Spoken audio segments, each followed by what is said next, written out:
जो हमारे देश के अंदर सच्चा मुसलमान है या सच्चा हिंदू है या सच्चा सिख है या सच्चा ईसाई है, वो कभी नहीं चाहता कि हमारे देश में किसी तरह की नफ़रत फैले। लेकिन कुछ शरारती तत्व होते हैं जो कुछ लोगों के कहने पे आने के बाद आपस में नफ़रत फैलाते हैं।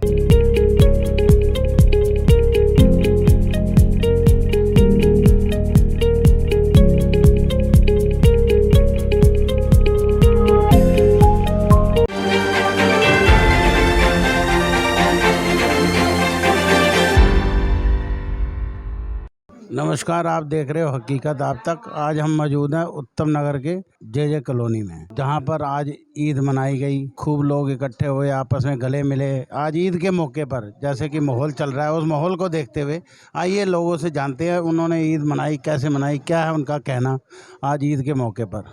मैं डॉक्टर AS खान, उत्तम नगर मुस्लिम मुंतज़मा कमेटी का जनरल सेक्रेटरी। आज ईद उल फितर है और हमारा सबसे पवित्र पाक, हमारा सबसे बड़ा जो है त्यौहार है। आज मैं देश के सभी भाइयों को ये संदेश देना चाहता हूँ कि हमारा देश हिंदू, मुस्लिम, सिख, ईसाई सभी का देश है। इस देश के अंदर सभी भाईचारे से रहते हैं और एक दूसरे से बहुत प्यार से रहते हैं। तो सभी भाइयों को मैं ये कहना चाहता हूँ कि हम सब मिलकर जिस तरह से ईद मनाते हैं, होली मनाते हैं, दिवाली मनाते हैं और दशहरा मनाते हैं, उसी तरह हमारा एक दूसरे का प्यार आपस में बढ़ता रहे। हमारे देश के अंदर गंगा जमनी तहजीब जो चलती आ रही है, जो हज़ारों सालों से चली आ रही है, वो कायम रहे और सभी को पूरी तरह से एक दूसरे से भाईचारा बनाए रखें। यही मेरी देश के सभी लोगों को इल्तिजा है।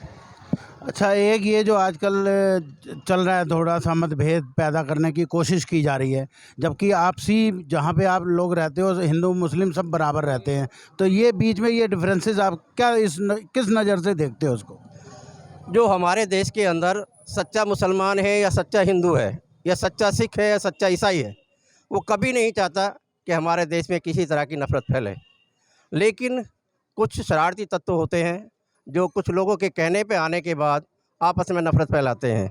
मैं चाहता हूं कि जो ये लोग नफ़रत फैलाने वाले होते हैं, इनके बहकावे में ना आएँ और आप भाईचारा बना के रखें। शरारती तत्व का कोई मज़हब नहीं होता, कोई ईमान नहीं होता, कोई कौम नहीं होती, ये सिर्फ शरारती तत्व होते हैं। इन बैड एलिमेंट से हमेशा होशियार रहिए और इनको पनपने न दीजिए। आप जहाँ पर भी इनको देखते हैं उनके ख़िलाफ़ कार्रवाई करिए या सरकार से कहिए ताकि इनको आगे इस तरह के कदम ना उठाने दें। खान साहब, एक ये आजकल ये जो तोड़ फोड़ का मुद्दा चला है, पहले चला जी जहांगीरपुरी में, उसके पीछे दंगे से शुरू हुई बात, उसके बाद शाहीन बाग पे हो गया। अब शाहीन बाग वाले कहते हैं जी हम नहीं तोड़ने देंगे। आज तो कल सब्जी मंडी तोड़ दी गई। ये जो तोड़ फोड़ हो रही है, ये क्या मसला है, इस पर क्या कहना चाहोगे? ये तोड़-फोड़ का मसला है, जो जहांगीरपुरी का मसला हो या शाहीन बाग का मसला हो या दिल्ली में किसी और जगह का मसला हो।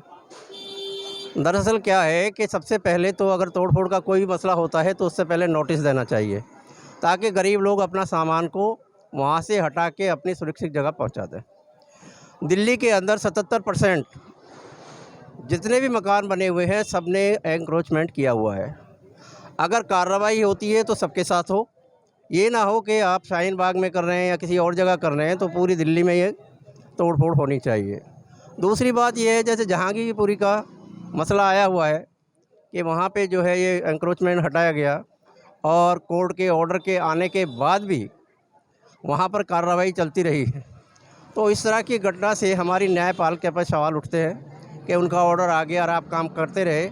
लेकिन मैं यही कहना चाहता हूँ कि जो भी काम हो वो कानून के दायरे में हो और कानून के अंदर होना चाहिए, किसी को मनमानी नहीं करनी चाहिए और सबके साथ एक जैसा बर्ताव हो, चाहे वो शाहीन बाग हो, चाहे वो सैनिक फार्म हो, चाहे वो कोई भी जगह हो, सबके साथ बराबर सलूक करना चाहिए। तभी न्यायपालिका का हम आदर कर सकते हैं, सम्मान कर सकते हैं और इस तरह की घटना ना हो कि कानूनी कार्रवाई एक तरफ़ा हो रही है। कानूनी कार्रवाई दोनों तरफ हो।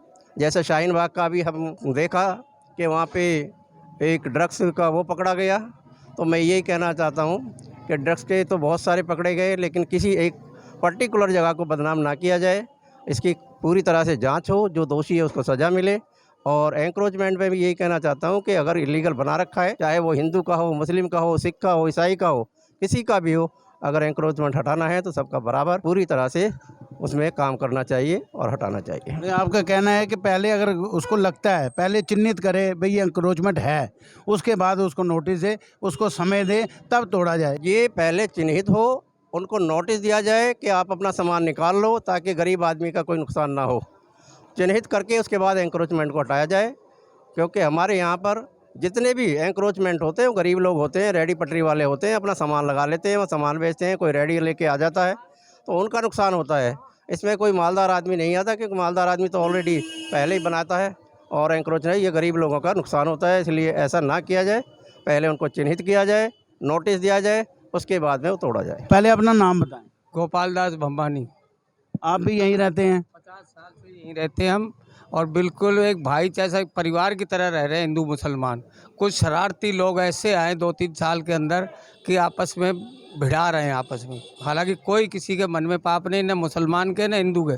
कुछ बिचौलिए ऐसे हैं कि अपना दुकानदारी चलाने के लिए नफरत की फैला रहे हैं। तो हम तो यही कहेंगे कि भाई गृह मंत्री को सोचना चाहिए कि भाई ये हो क्या रहा है। 50 साल से ये कॉलोनी बस रही है, हिंदू मुसलमान एक दूसरे के आते हैं जाते हैं, एक दूसरे खाते पीते गले मिलते। ये लोग जो ना नफरत की बीज बो रहे हैं, वो आगे किस किस मुसलमानों को निकाला जाएगा। एक मुसलमान 5 मंजिली बिल्डिंग है, उसमें 3 मुसलमान हैं, 2 हिंदू रह रहे हैं, तो उसको भगा देंगे हिंदुस्तान से। इतने दिन जो 70 साल से जो हिंदू मुसलमान इकट्ठा रह रहा है, जब से हिंदुस्तान पाकिस्तान हुआ, आज उनमें ऐसा बीज बोया गया है, बुरी नज़र से मुसलमान को देखा जा रहा है। तो मेरे तो खिलाफ है कि ये जो किसी तरह भी मुसलमान को परेशान न किया जाए। नहीं, मुसलमान तो सब एक रह ही रहे। आज़ादी के बाद से जिनकी इच्छा थी वो अपना यहाँ रह गए, जिन्होंने जाना था चले गए। लेकिन ये रोहिंग्या मुसलमानों को लेके जो विवाद छिड़ा हुआ है, उस पर क्या कहोगे? उस पर जहाँ जहाँ इनका राज नहीं है वहाँ पर ये बीज बो देते हैं। जहाँ जहाँ देखिए, दिल्ली में केजरीवाल है, केजरीवाल को पूरा हक नहीं दे रहे हैं। आप जयपुर में देखें, कांग्रेस भाई गहलोत का वो है, वहाँ भी पंगा छोड़े जा रहे हैं। क्या मध्य प्रदेश में नहीं हो रहा है? क्या नहीं होता है? किसी पे राम नाम के नाम पर चला रहे हैं, कभी बजरंग दल के नाम से चला रहे हैं, अलग अलग दुकानदारियाँ कर रहे हैं। तो ये खिलाफ है, देश को बर्बाद किया जा रहा है। अपना नाम बताएं। मेरा नाम शकील खान हुआ। आज ईद के मौके पर आप क्या भाईचारे का संदेश देना चाहते हैं? क्या आप कहना चाहते हो आजकल के माहौल में? आजकल के माहौल में मैं यही कहना चाहता हूँ, हिंदू और मुसलमानों को आपसी भाईचारे में रहें और न किसी का कान पकड़े और न किसी के बातों में के बहकावे में ना आए। और हम लोग जो है ना, हिंदू मुस्लिम सब साथ में रहते हैं, सब साथ में पढ़ते लिखते हैं, और हमें नहीं लगता है कि हिंदू क्या होता है, मुसलमान क्या होता है। हम तो समझ रहे हैं कि सब मेरा भाई है, सब हिंदुस्तानी हैं। हम सब हिंदुस्तानी आपस में प्यार से मोहब्बत से रहें। और मैं सबको, इससे पहले सब हिंदू मुसलमान सबको ईद का बहुत बहुत मुबारकबाद देना चाहता हूं, और दुआ करता हूं कि हमारे देश में अमन और शांति रहे। और इससे अल्लाह से दुआ करता हूं कि कहीं कोई घटना न घटे हमारे हिंदुस्तान में, और हमारी जो हिंदुस्तान में गंगा जमुना तहजीब है वो बरकरार रहे। अपना नाम बताएं। मेरा नाम इरफान खान है। आज ईद के मौके पर आप क्या कहना चाहोगे? ईद के मौके पे मैं सब भाइयों को पहले तो ईद की शुभकामनाएं देना चाहता हूँ, मुबारकबाद देना चाहता हूँ। इसके साथ साथ एक चीज़ और कहना चाहता हूँ कि किसी भी प्रकार का आपस में मतभेद ना रखें, प्यार से रहे, प्यार से हर त्यौहार बनाए, होली बनाए, दिवाली बनाए, ईद बनाए, हर त्यौहार प्यार से बनाए। यही मैं कहना चाहूँगा सब लोगों के, और सब प्यार से रहें। आपका नाम बताएं। मेरा नाम मोहम्मद शेख फियाज।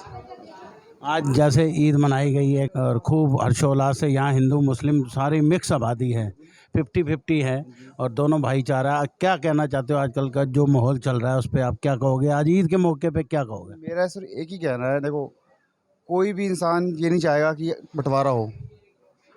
हिंदू चाहे मुस्लिम हो, सब भाई हैं आपस में। आप तो खुद देख सकते हो, सारे त्यौहार, चाहे कोई भी, चाहे रमज़ान ले लो, नवरात्रि ले लो, आप होली ले लो, शुभरात ले लो, सब इकट्ठे आ रहे हैं। खुदा भी चाहता है कि सब एक होके रहें। ये सिर्फ कुछ लोगों की पॉलिटिक्स है जो अलग करने में लगी पड़ी है।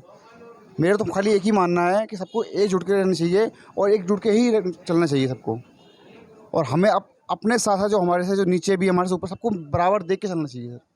आप जैसे यहाँ रहते हो सकता है आपका जन्म भी यहीं हुआ हो, तो फिर इतने सालों से, पिछले आज़ादी के बाद से सब लोग हम यहाँ इकट्ठे रह रहे हैं, फिर ये ऐसे ये अचानक क्यों एक दूसरे को बांटने की राजनीति चल पड़ी। पॉलिटिक्स है सर, ये पॉलिटिक्स है खाली, सिर्फ राजनीति और कुछ नहीं है इसके अंदर।